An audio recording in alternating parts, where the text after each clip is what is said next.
Hello and welcome to Retroformat Live Q&A. I'm Sean P. Malone, a cinematographer and proud board member at Retroformat Silent Films. Tonight I'm thrilled to be speaking to Michele Gouveia and Allison Anders, two filmmakers behind the upcoming documentary Olive and Jack, the love story that changed Hollywood. Michele is directing and Allison, my fellow Retroformat board member, is executive producing. Michele and Allison, I'm so excited to have you two here. Thank you so much for joining us. Thank you. So, very excited. I just want to, maybe let's start with, how did you guys meet? How did you meet and how did you come to be collaborating on this project together? Well, we met over 20 years ago on eBay, which was brand new at the time. On eBay? We met on eBay. So you could do that back then because eBay was so new that they posted the names of the people who bid on things. And I bid on an Olive Thomas autograph photograph, which was quite highly overpriced at the time, by the way. And so I won.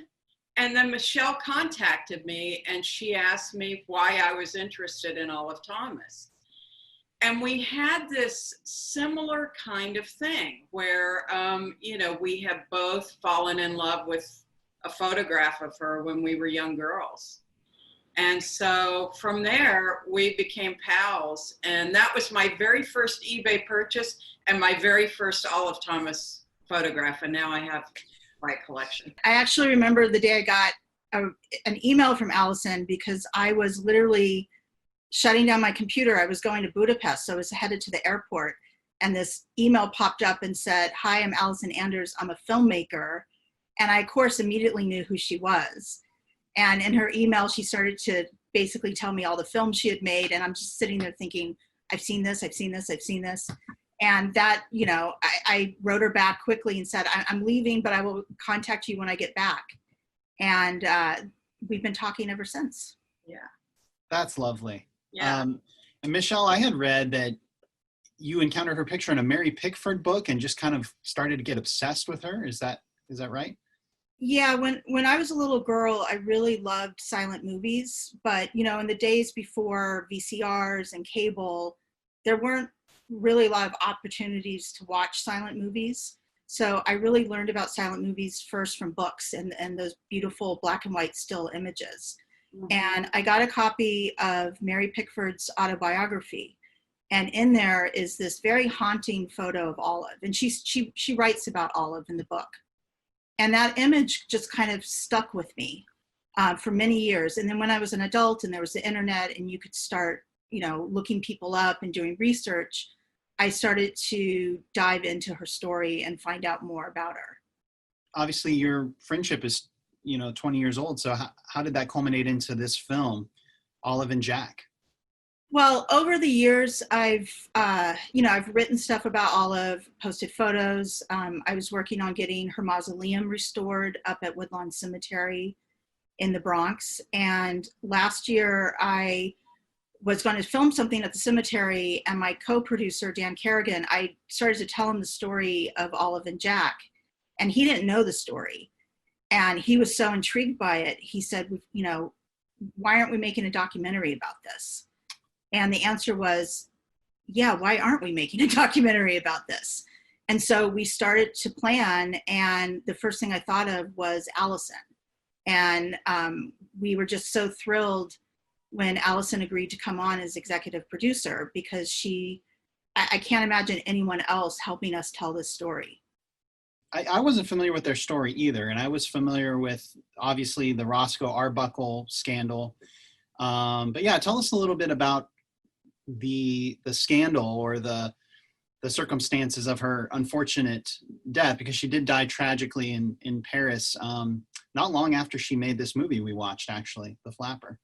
Well, she and her husband, Jack Pickford, Mary Pickford's little brother, had gone to Paris on what they were calling a second honeymoon. They both had a break in their filming schedules. And they were staying at the Ritz. And in the early hours of September 5th, 1920, they came back to the hotel. They'd been out, partying in clubs with their friends. and were probably a little drunk when they got back. Jack went to sleep, and Olive went into the bathroom to take either something for a headache or to help her sleep. And she instead ingested bichloride of mercury, which is mercury bichloride, which is a poison. And it's a really horrific way to go. She lived for about 5 days and died on the morning of September 10th. Oh, that's rough.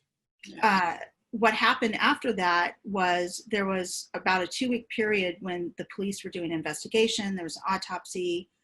The body was finally released, and Jack was able to bring her back on ship. And during those 2 weeks, the press was just going wild with stories. The official ruling was that it was an accident, but a lot of people thought it was suicide.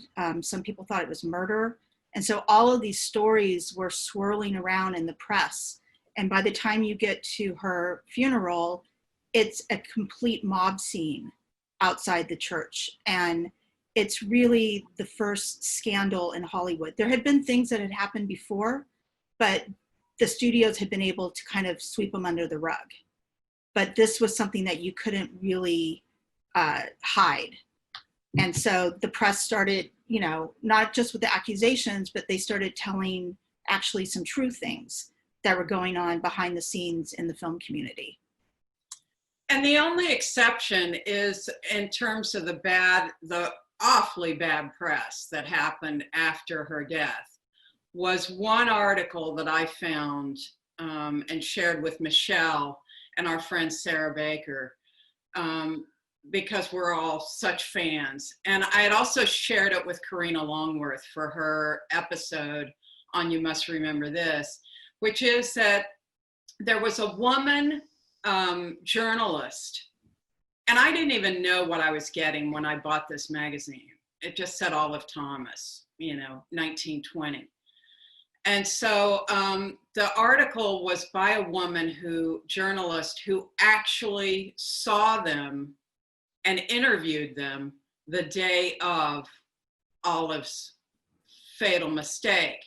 And the amazing thing is that when she arrived at the Ritz Hotel, Jack was awake and Olive was taking like a disco nap. You know, she was like, it was like 6 o'clock in the afternoon. She was taking a nap, and because they were going to go out later and go on the town. And they were madly in love. They were, you know, he was showing off all these dresses she had just bought. And so it was pretty incredible that woman was actually there. And it made sense when we started piecing it together. It was like, okay, so he wasn't taught, he was passed out after they partied, but she was still amped up, still awake. Well, of course, she had taken a nap at 6 o'clock in the afternoon, you know, so it really made sense that she was looking for something to help her go to sleep.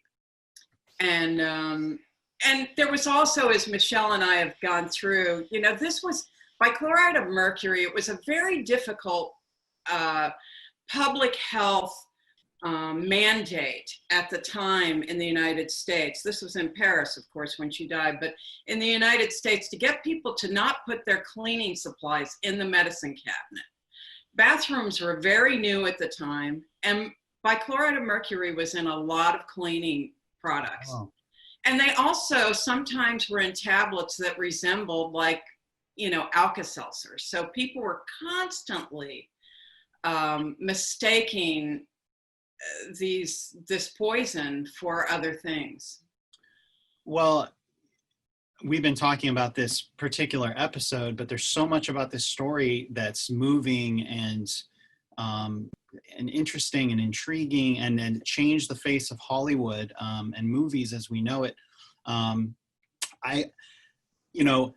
I talked about the Fatty Arbuckle scandal, but you know, you guys talk about on your website how this really changed the public's perception of Hollywood, and in a way changed the way movies were made and censored the next several decades.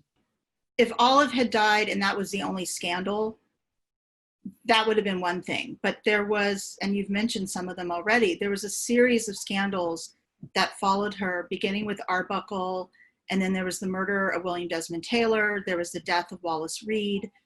There were all of these scandals, and with each one, more and more details were leaked to the public. Before these scandals, when you didn't have internet, radio, or television, you were finding out about your movie stars from magazines and newspapers. So if you could control the press, you can control the narrative. Yeah. So stars were portrayed in a very particular way. And then when fans started to find out that their stars were, getting drunk during Prohibition and doing drugs and maybe sleeping around, this was very shocking for many Americans. And actually, one of my favorite headlines that I've found screams that there were cocaine orgies and champagne dinners going on when they were in Paris. This was the very shocking news to break to people. And actually, Paris gets brought into it as well because a lot of newspapers had op-ed pieces saying, "Don't let your young daughters go to France. They'll end up like poor Olive Thomas." That Paris was portrayed as this city of vice where your children would die. So it really changed the perception of Hollywood, and it really did help usher in the production code. Because there was too much outrage about what was going on.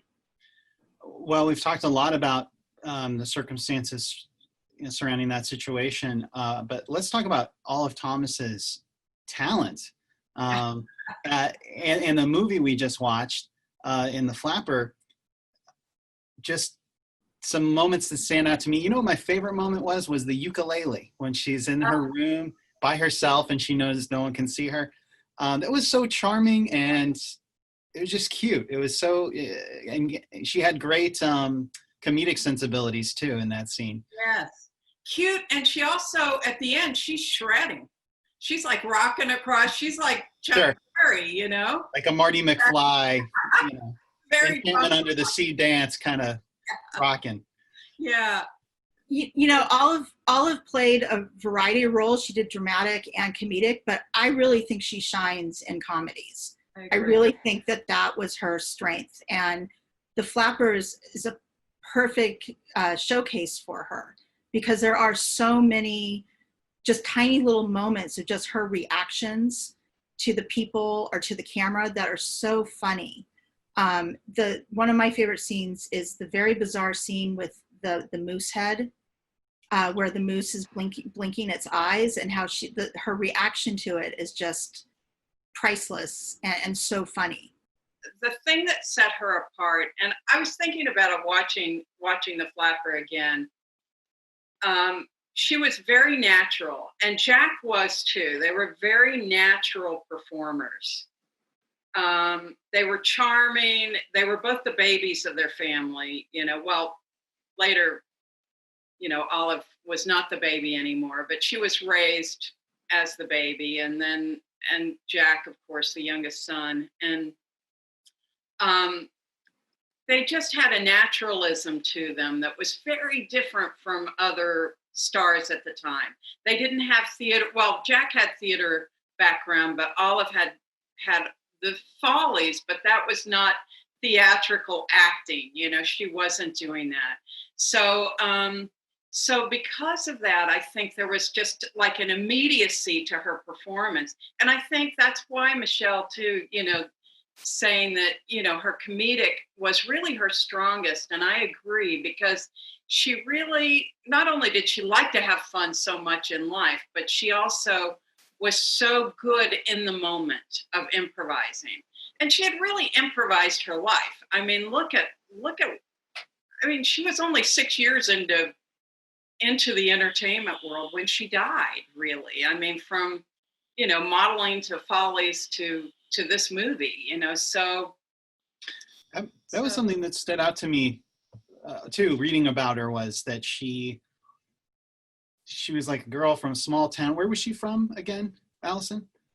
Charleroi, Pennsylvania. Pittsburgh. Yeah, it was like some it was like a coal mining town or something. And then she had kind of left for loftier ambitions and adventure. And then I was reading a little bit about Selznick also, and how he had kind of invented himself. And that was kind of an era where, you know, in other words, he gave himself a position like, oh, I'm the manager here, you know. And that was just kind of an era and a time in movies where there were those openings and opportunities for people to just kind of be self-made in that sense. Especially for women. I mean, when you look at the roles that women played in the early days of filmmaking compared to today, I mean, you find women, you know, editors, directors, producers, writers, owning a studio. I mean, it was in many ways, it's almost like the Wild West, right? You can just go out and invent yourself.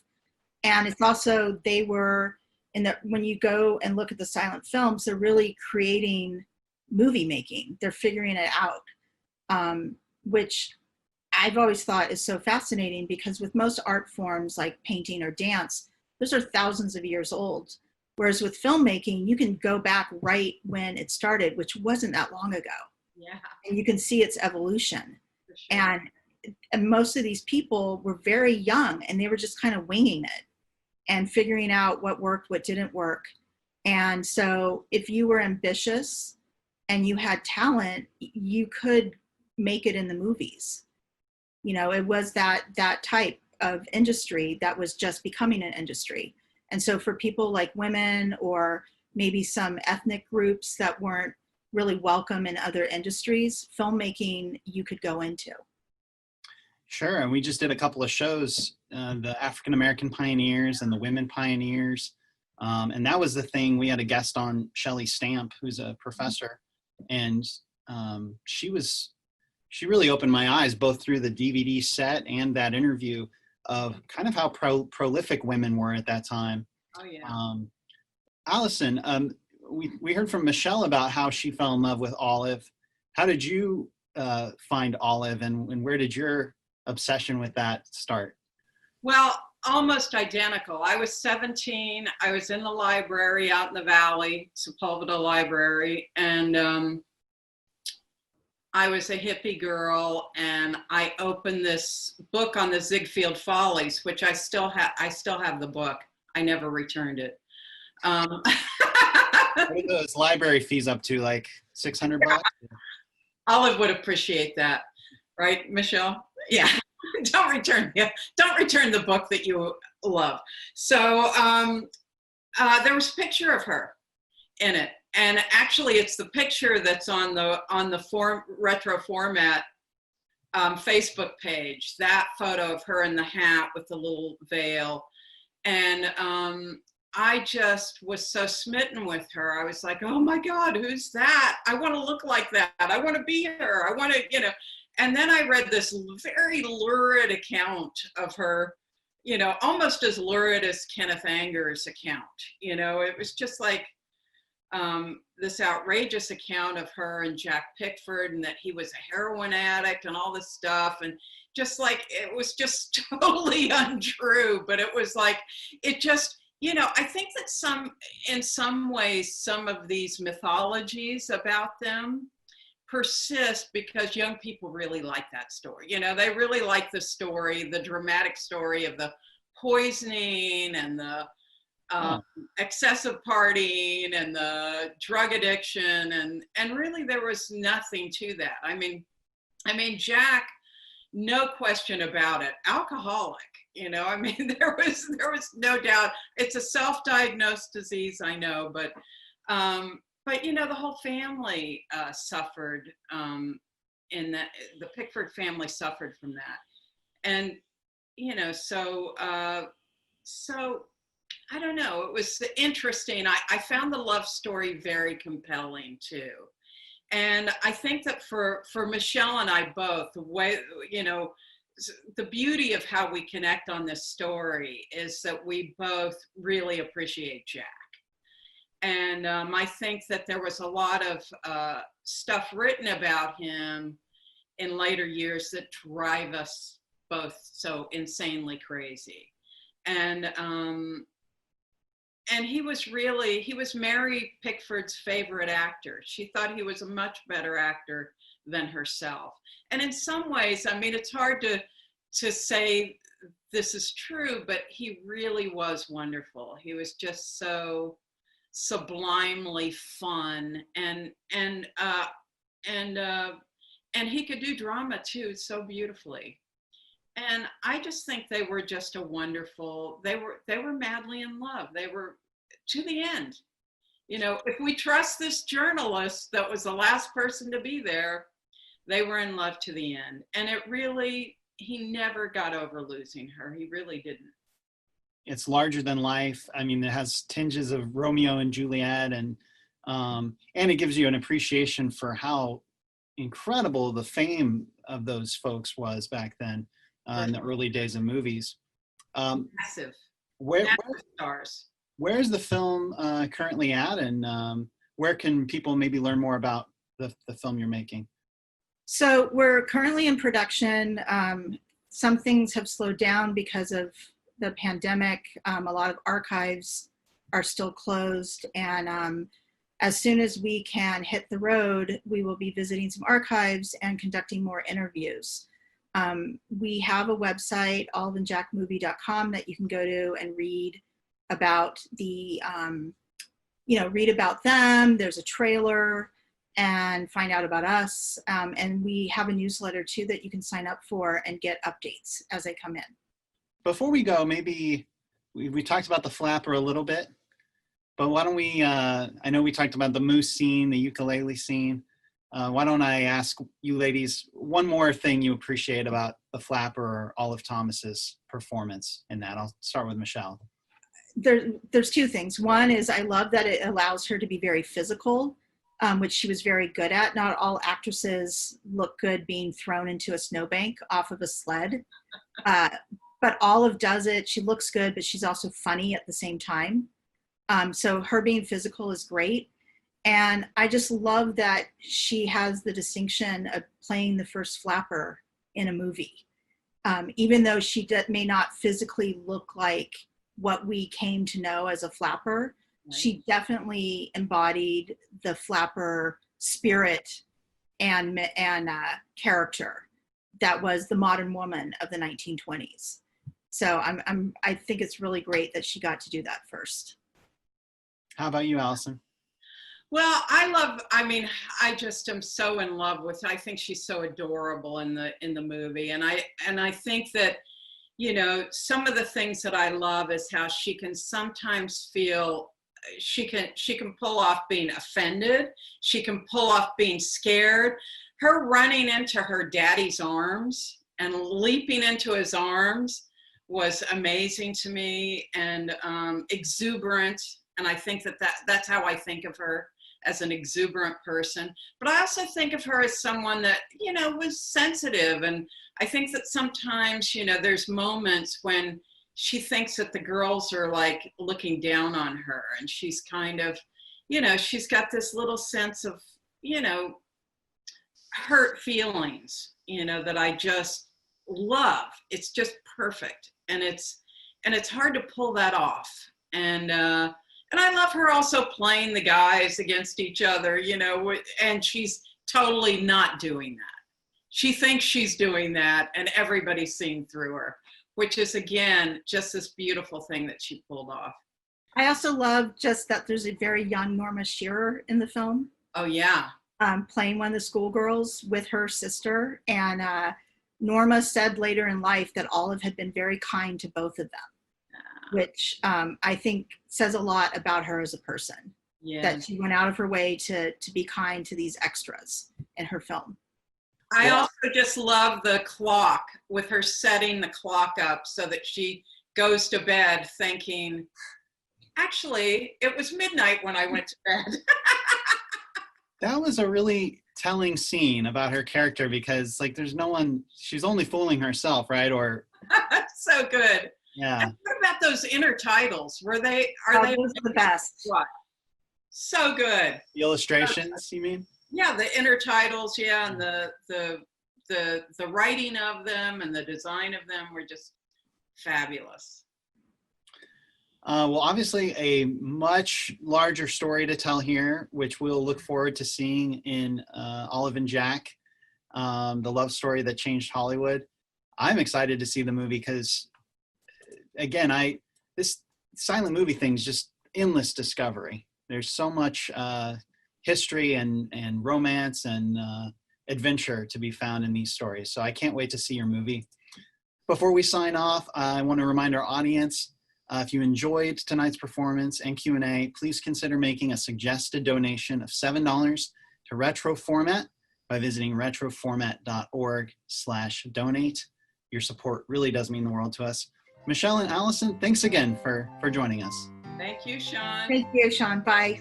We look forward to seeing you all in 2 weeks for the next installment of Retroformat Live. I'm Sean P. Malone. Good night, everyone.